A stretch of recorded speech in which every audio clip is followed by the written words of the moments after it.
Namaste everybody. Today we are going to learn the five elements of nature.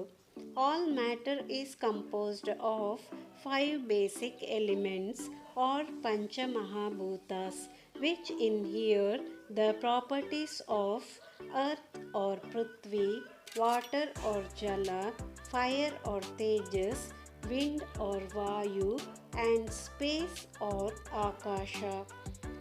Knowledge of these five elements helps us understand the laws of nature.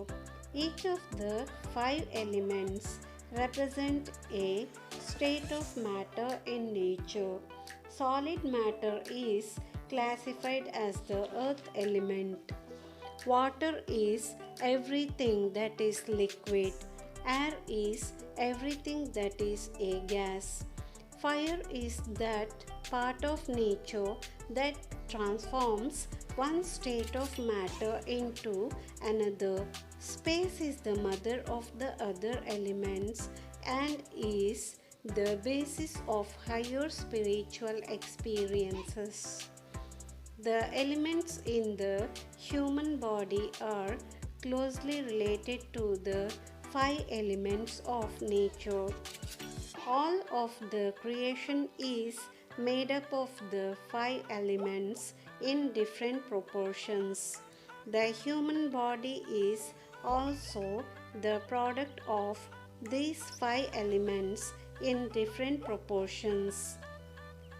72% of water, 12% of earth, 6% of air, 4% of fire, and the rest is space. Usually, the percentages of the first four elements remain constant, but the percentage of space can be enhanced. Each element is responsible for different structures in the body. Dhanyavad.